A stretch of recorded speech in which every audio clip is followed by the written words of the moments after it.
Hey everyone, welcome to my channel. आपका नया जो इम्पोर्टेंट टॉपिक है वो है बायोलॉजिकली इम्पॉर्टेंट पेप्टाइड्स, जो कि बहुत ही ज़्यादा इम्पॉर्टेंट है हमारे यूनिवर्सिटी एग्ज़ाम के लिए एज वेल एज किसी भी कॉम्पिटिटिव एग्ज़ाम के लिए। ठीक है। देखो, इसमें सबसे पहले अपन को बेसिक चीज़ पढ़ते हैं कि प्रोटीन्स क्या होते हैं। ठीक है। अब देखो, प्रोटीन्स क्या होते हैं? Polymer of amino acid connected by peptide linkage, ये प्रोटीन होता है। इसको अपन ने पढ़ चुका है। ठीक है। और पॉलीपेप्टाइड्स क्या होता है? लास्ट लेक्चर में अपन ने पढ़ा था कि constituents amino acids are less in number as compare to proteins and molecular weight is less than 1000। ठीक है, ये भी पढ़ लिया है अपन ने।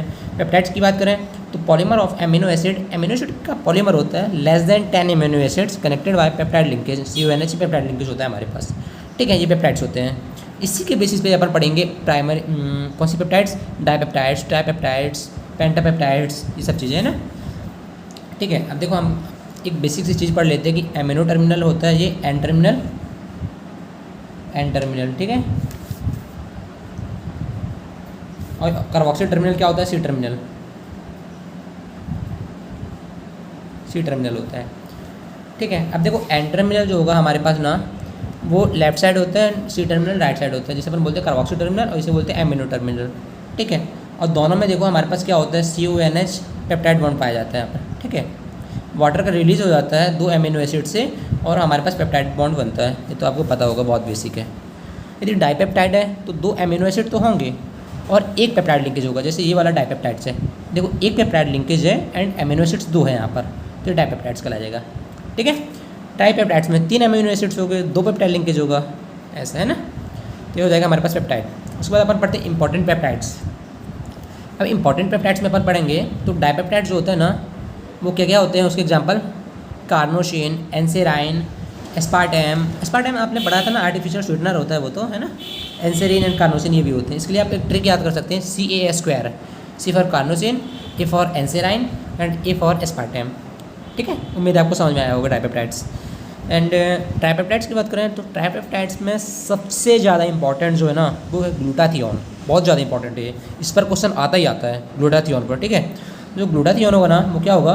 Gamma glutamyl cysteinyl glycine. क्या होता है? गामा ग्लूटामिल सिस्टिनिल ग्लाइसिन, इसका दूसरा नाम होता है ना। इसको भी आप याद रख सकते हैं। इसका फंक्शन क्या होता है? रिडॉक्स बफर की तरह फंक्शन करेगा। Important in maintenance of SH group के मेंटेनेंस के लिए इंपॉर्टेंट होता है। Important for the activation of the enzyme. Enzyme की एक्टिवेशन के लिए भी इंपॉर्टेंट होता है ये। ठीक है। और इसका और फंक्शन क्या होता है? हेमोलिसिस को प्रिवेंट करता है, एंटीऑक्सीडेंट होता है, keep iron Fe+2 state, iron को Fe+2 स्टेट में ही बनाए रखता है। कौन? ग्लूटाथियोन। ठीक है। ये सब फंक्शन आपको पता होनी चाहिए। और क्या करता है? डिटॉक्सिफिकेशन ऑफ H2O2 को डिटॉक्सिफिकेशन भी करता है ग्लूटाथियोन। ठीक है। Transport of amino acid in kidney and intestine. ठीक है। अब देखो, हमारे पास जो एमिनो एसिड का प्रोडक्शन हुआ ना, जो, ठीक है, उसको ट्रांसपोर्ट करने का काम करता है कौन? ग्लूटाथियोन। कहाँ पर? किडनी एंड इंटेस्टाइन में। ठीक है। अब देखो, आपको तो पता होगा कि जो रिड्यूस्ड फॉर्म होता है ना किसी भी चीज़ का, उसको ऑक्सीडाइज फॉर्म में कन्वर्ट करते हैं तो क्या रिजल्ट आता है। ठीक है। तो देखो, रिड्यूस्ड फॉर्म हमारे पास था ग्लूटाथियोन, GSH। ठीक है। अपन इसको क्या करते हैं? ऑक्सीडाइज फॉर्म में कन्वर्ट करेंगे तो GSHG। ठीक है, ऐसा हो जाएगा ये।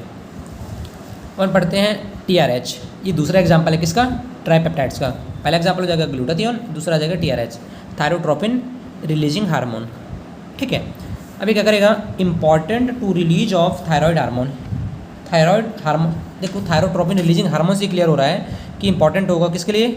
थायराइड हार्मोन के रिलीज के लिए।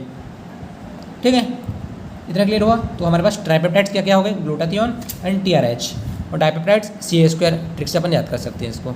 अब नेक्स्ट पढ़ते हैं पेंटापेप्टाइड्स में हमारे पास एग्जाम्पल होता है इनकेफेलिन्स होता है। ठीक है। ये क्या होता है? नेचुरल एनाल्जेसिक होता है। ये नेचुरल एनाल्जेसिक होता है, एक्ट लाइक ओपिएट्स की तरह एक्ट करता है एंड पेन को रिलीव करने का काम करता है। ठीक है, पेन को रिलीव करता है। क्या क्या होता है? नेचुरल एनाल्जेसिक होता है, ओपिएट्स की तरह एक्ट करता है एंड रिलीफ पेन। देखो, आपको तो पता है ना कि ओपिएट्स होता है मॉर्फिन, है ना। वो मॉर्फिन क्या करता है? पेन किलर होता है, तो उससे आप याद कर सकते हैं, पेन को रिलीव करेगा, और एनाल्जेसिक भी होता है वो। ठीक है। तो हमारे पास पेंटापेप्टाइड्स भी हुआ। और अब अपन पढ़ते हैं ऑक्टापेप्टाइड्स।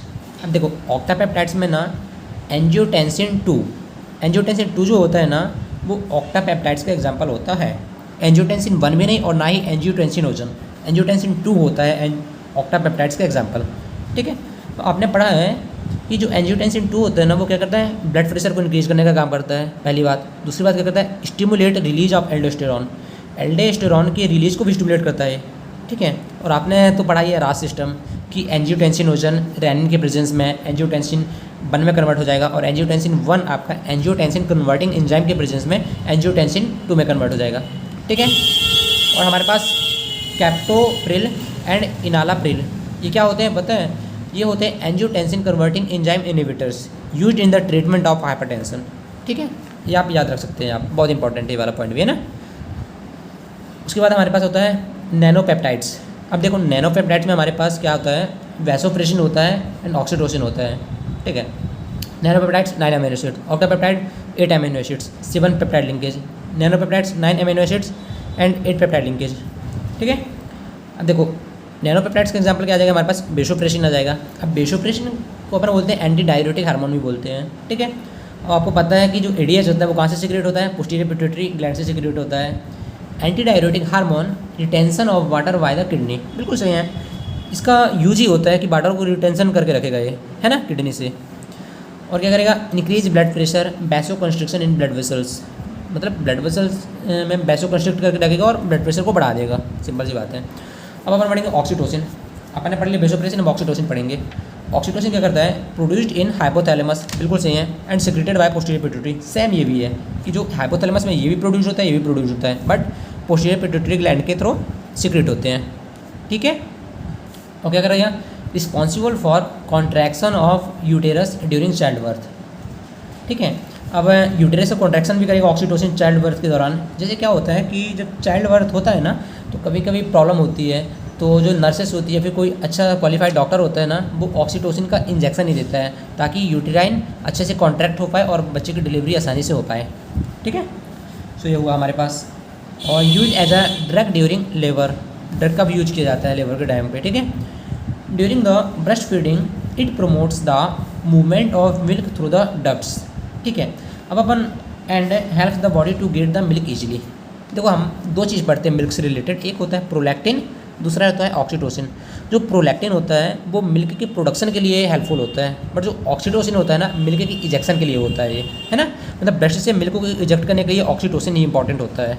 ठीक है, इसके बाद अपन पढ़ लेते हैं डेकापेप्टाइड। अब डेकापेप्टाइड्स में हमारे पास होता है kallidin is converted into bradykinin. Bradykinin हमारे पास नैनोपेप्टाइड होता है और जो कैलिडिन होता है वो डेकापेप्टाइड होता है। ठीक है, एंड कॉज वेसोडाइलेशन। ठीक है, अब जो एंजियोटेंसिन 1 होता है वो प्रिकर्सर फॉर एंजियोटेंसिन 2, मतलब देखो अब हम एंजियोटेंसिन 1 से एंजियोटेंसिन 2 बनाते हैं ना, तो जो एंजियोटेंसिन 1 है ना हमारे पास वो डेकापेप्टाइड है और जो एंजियोटेंसिन 2 है ना वो हमारे पास ऑक्टापेप्टाइड है। ये चीज़ आप याद रखना। ठीक है, ठीक है, और अदर पेप्टाइड्स होते हैं कुछ गैस्ट्रिन, सिक्रेटिन वगैरह, है ना, गैस्ट्रोइंटेस्टाइनल हार्मोन भी होते हैं ये, और कुछ एंटीबायोटिक होते हैं एक्टिनोमाइसिन, ग्रामिसिडिन, बैक्टीट्रेसिन, है ना, ये सब चीज़ें। सो उम्मीद है आपको ये पेप्टाइड वाला टॉपिक समझ में आया होगा। सो इसी तरह की वीडियो देखने के लिए आप मेरे चैनल के साथ बने रहिए। Thank you so much for watching my video.